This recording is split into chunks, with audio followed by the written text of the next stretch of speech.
kita tuh bener-bener nyari relasi atau kayak connect dengan komunitas sendiri dan bener-bener connect lah ibaratnya ke ke bagian pemerintahan juga dan ke masyarakat lokal juga. Tapi yang paling paling aku lihat sih di awal itu caranya kita engage ke masyarakat lokal itu penetrasinya itu tuh memang agak sulit.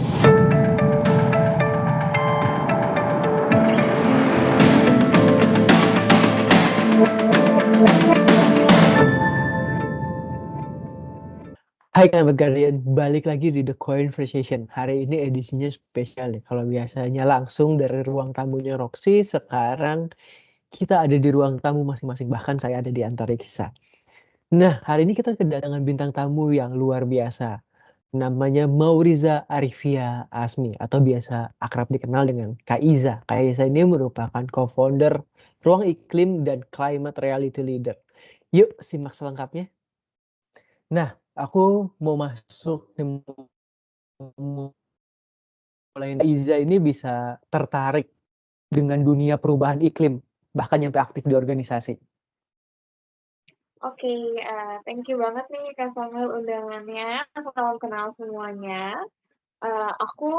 Sebelumnya aku tuh tertarik dengan isu lingkungan atau perubahan iklim tuh sebenarnya gak beda jauh sih sama teman-teman pastinya, karena awalnya pasti kita ngulik-ngulik sendiri ya. Kita tahu dan kita terpapar dari berita maupun dari dampak atau isu yang terjadi di lingkungan kita. Aku kayak dari awalnya tuh emang aku yang ngulik sendiri dan tertarik dengan isu ini. Kenapa sih kita sebagai generasi muda atau sebagai pemuda di Indonesia tuh bisa berperan apa sih lebih jauh terhadap lingkungan kita.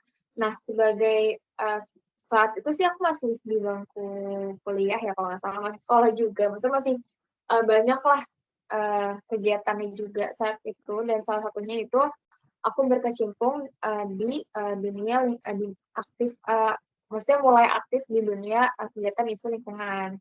Dan di mana aku ngeliat sendiri nih, kok dampaknya itu sudah ada, cuman tuh keterlibatan pemuda atau keterlibatan masyarakat tuh masih minim saat itu. Jadi aku sebagai salah satu pemuda atau salah satu aktivis lah ibaratnya, aku yang mau ikut ambil, nggak mau cuma take it for granted aja nih, karena kalau misalnya kita lihat kan sebenarnya uh, kita tuh udah kita tuh bersyukur banget karena kita tuh apa aja tuh ada di alam ini atau kayak di daily lah di kayak kegiatan sehari-hari, dan kita tuh perlu jaga itu, perlu menjaga alam sekitar kita, nggak cuman lingkungan rumah aja, cuman tuh kita harus menjaga lingkungan sekitar atau lingkungan masyarakat yang lebih luas, dimana itu menjadi isu yang penting untuk isu yang penting untuk perubahan iklim saat ini maupun kita sebagai generasi mendatang untuk kita benar-benar ikut andil nih dalam ini, karena kita benar-benar udah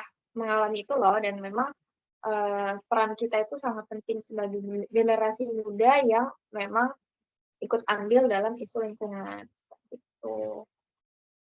Oke, menarik banget. Jadi Kak Iza mulai dari bangku kuliah dulu ya, mulai tertariknya. Nah, Kak Iza kan sekarang udah jadi profesional, udah bekerja. Gimana sih cara bisa bagi waktu antara aktif di dunia perubahan iklim sama pekerjaannya nih, sama kantornya?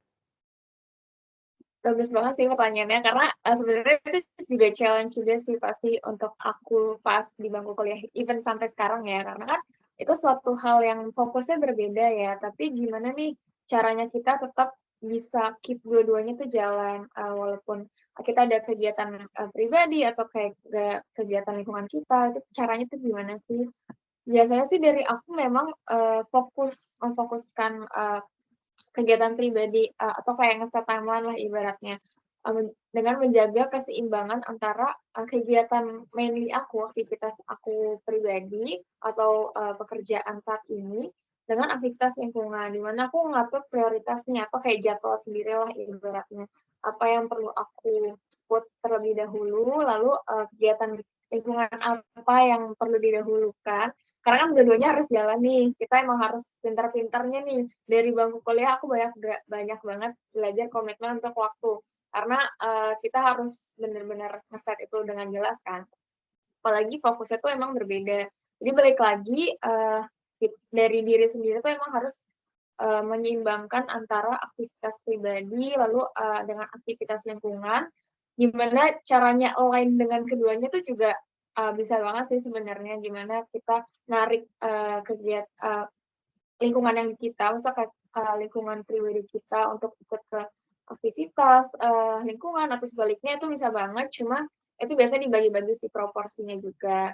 Itu balik lagi ke kita gimana caranya kita tetap untuk fight for our environment, tapi tetap, keep our priority itu align. Jadi alokasi waktu yang bijak antara, lingkungan, pekerjaan maupun pribadi itu harus memang align dan berjalan gitu. Oke, menarik banget. Kak Iza ini kan lumayan sangat aktif di organisasi nih. Apa sih sebenarnya tantangan, terus apa yang Kak Iza dapetin selama ngejalanin organisasi, ngebangun organisasi yang fokusnya nih pada isu-isu perubahan iklim?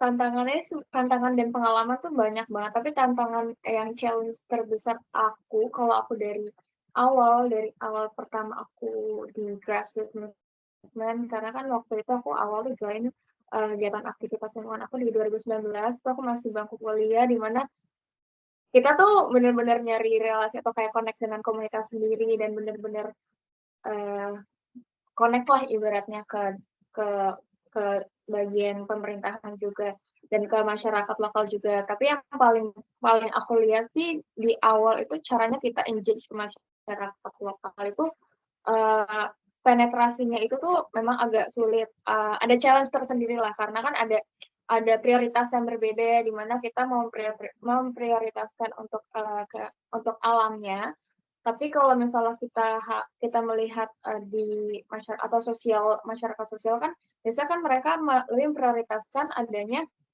kebutuhan kehidupan sehari-hari lah ibaratnya. Kebetulan saat itu aktivitas aku tuh juga di pesisir, jadi agak, gap-nya juga agak jauh kan dengan perkotaan. Jadi, untuk masuknya tuh juga, lumayan sulit. Namun, itu juga bisa diatasi dengan kita adanya pentahelix atau kolaborasi, lintas sektor lah ibaratnya. Waktu itu, aku dan teman-teman aku tuh approach ke bagian, pemerintah, dinas pemerintah. Jadi kita sama-sama online untuk project yang bisa, gimana nih masuknya, memang harus dari, masyarakat lokal, bisa Karang Taruna lah, atau kegiatan, Karang Taruna atau aktivitas pemuda yang setempat yang memang harus kita masukin dulu nih, kita kenalkan dulu nih.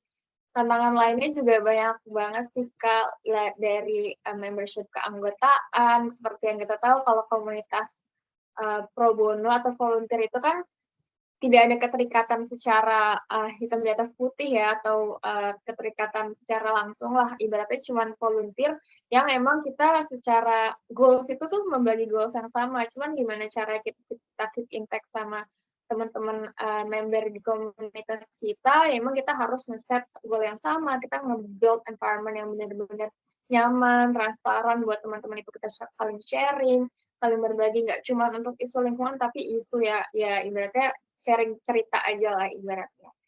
Tapi banyak sih aku belajar dari sisi tantangan dan pengalaman itu banyak banget sih dari awal hingga project dari building the community, lalu project-project di skala project juga banyak banget. Dan beda-beda pasti karena setiap project kan unik ya tantangannya. Itu sih ada yang kolaborasi tingkat komunitas itu ada beda lagi tantangannya, kolaborasi dengan tingkat yang lebih tinggi, stakeholders juga akan beda banget tantangannya, Kak. Oke, Kak Iza, tadi kan salah satu tantangannya adalah masuk atau bisa engage sama masyarakat ya, Iya betul.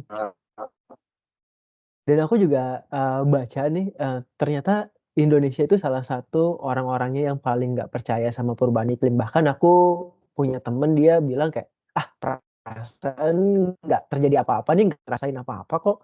Emang beneran ada perubahan iklim itu." Gimana sih cara Kak Iza itu biar orang-orang bisa lebih aware, lebih peduli sama isu perubahan iklim? Itu aku di awal, movement aku sih banyak banget yang kayak even teman-teman aku di awal tuh kayak, "Ngapain sih kayak gini?" Gitu, ibaratnya, "Ngapain sih kayak gini?" Mhm. Memang beneran ya, ah hoax kali atau kayak nggak benar kali gitu. Cuman dari kitanya harus persisten dan karena orang yang memang nggak percaya tentang itu tuh akan dilingkupi atau akan dikelilingi orang-orang yang emang nggak percaya ya. Tapi ketika kita percaya dengan hal itu, kita akan dikelilingi sama orang-orang yang percaya. Tapi gimana caranya kita bisa engage ke mereka yang nggak percaya kan? Karena walaupun tadi Kakak bilang banyak yang nggak percaya, itu kan berapa persennya. Tapi kalau misalnya kemarin aku baca survei itu anak muda itu sekarang sudah makin aware dengan perubahan iklim. Cuma seberapa aware-nya itu kan masalahnya, kayak aware doang tapi tahu-tahu aja nih, tapi kayak oh ya udah ada nih dampaknya, cuman nggak bertindak. Itu kan sama aja kayak yang bergerak cuman kita-kita aja nih. Cuman gimana cara engage-nya itu ya memang dari kitanya atau kayak sekeliling kita tuh harus persisten, apalagi dari diri kita sendiri.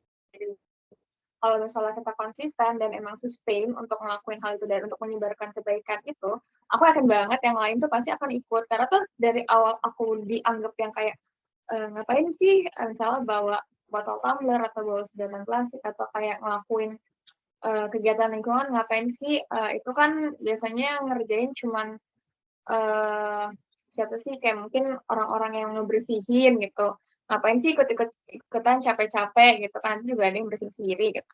Tapi kan di kitanya emang harus lebih yakin ya dibandingkan mereka. Kalau nggak kayak gitu kan nggak ada yang yakin jadinya. Jadi kayak dari kitanya emang harus konsisten untuk kayak engage ke mereka. Jadi mereka tuh ikut ke bawah, bukan ikut ke bawah ya, ikut oh bener loh, masa kayak ikut cari tahu atau kita yang sharing juga, ini beneran kayak gini-gini loh.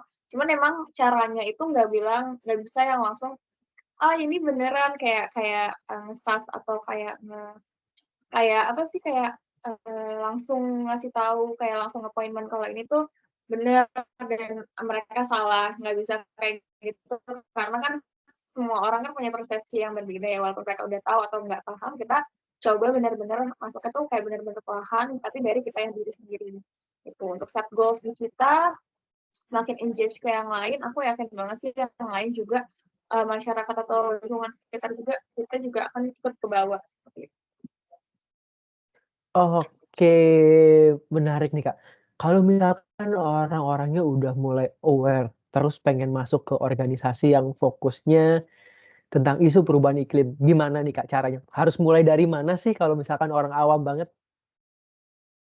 Oke, kalau orang awam banget sih, kalau menurut aku ya, dan aku selalu sharing juga ke teman-teman youth yang lain, kalau misalnya kita mau kontribusi untuk lingkungan atau memulai sesuatu yang baru, baik udah mulai atau belum mulai itu biasanya set goals di diri sendiri sih, dan fokus terhadap topik yang membuat teman-teman itu interest. Misalnya isu lingkungan kan banyak ya, fokusnya kan banyak banget. Ada yang mungkin persampahan, waste, ada yang ke energi, ada yang ke marine, ada yang mungkin ke terestrial, ke penanaman pohon atau recycle. Itu kan banyak banget kan sebenarnya. Maksudnya permasalahannya dan solusinya juga banyak. Cuman teman-teman fokus untuk topik yang menjadi perhatian teman-teman, terus mulai pelajarin lebih jauh tentang topik itu, lalu ngeset lah visi dan misi tujuan teman-teman ini tuh harus jelas. Jadi kayak nggak mudah ke bawah lah ibaratnya sama yang nggak percaya tadi. Jadi emang dari kitanya tuh harus kuat ya. Jadi set fondasi banget nih di awal. Dan buat aku tuh persistensi dan sustain itu penting banget untuk nggak cuma di perjalanan untuk isu lingkungan ini ya, tapi dalam segala hal. Tapi kalau untuk isu lingkungan ini kita emang harus lebih persisten karena ibaratnya kita kan one of millions people ya, maksudnya kayak nggak semuanya bergerak di isu ini kan. Walaupun udah banyak nih anak pemuda yang bergerak di isu lingkungan, cuman emang kita harus lebih persisten untuk meyakinkan lingkungan sekitar maupun pemangku kepentingan lah ibaratnya kayak gitu.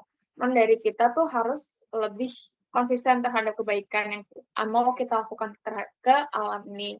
Pasti nanti teman-teman sekitar kita juga akan ikutan. Oh mau ikut dong, misalnya mau bikin komunitas tadi dari set interestnya, tapi lebih fokus ke masalah yang ada di lingkungan sekitar teman-teman. Jadi solusinya kan jelas ya. Jadi itu udah kayak bottom to up lah ibaratnya, kayak, masalahnya apa nih, terus bikin solusi apa dengan, bikin komunitas atau gerakan yang memang membuat solusi ini, kayak gitu sih. Tapi emang dari teman-teman tuh emang harus lebih konsisten karena nanti, akan sejalan kok dengan tujuan dan kebaikan yang teman-teman lakuin, gitu. Oke, jadi harus konsisten dan juga lihat ya, masalah di sekitar kita itu ada apa, gitu. Oke, menarik Betul. banget Kak Iza. Nah, seperti luar biasanya, The Conversation ini kita ada segmen 3 segmen yang nggak dikasih tahu ke narasumber sebelumnya. Jadi kita ada jawab jawab cepet, Kak. Pilih antara salah Oke. satu, dari 2 pilihan gitu, cuma nggak ada bener, nggak ada salah. Contoh, kucing atau anjing? Kucing. Kucing. Oke. Nah, sesimpel kayak gitu, jadi siap-siap, kita siap mulai, Kak? Oke, ini dapat prize nggak nih, Kak? Aman aman Nanti nih. ada hadiahnya di belakang. Oke oke. Kak Iza siap ya? Oke.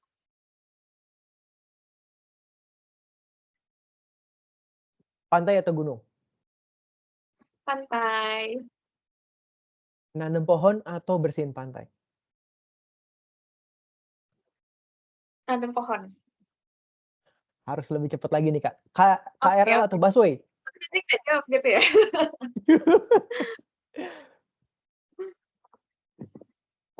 Apa, KRL Mas? atau Sorry, busway, Kak? Kak? KRL KRL. atau busway? KRL. KRL. Indonesia atau Vietnam? Indonesia. Kebun Raya Bogor atau hutan mangrove peak? Kebun Raya Bogor. Oke. Ruang iklim atau Marine Buddies? Marine Rapids. Yoga atau nge-gym?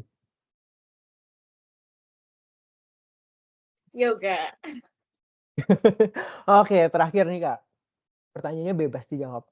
Kalau misalkan Kak Iza, dibolehin traveling ke mana pun, boleh kota, boleh tempat wisata, kira-kira ke mana dan kenapa pilih itu?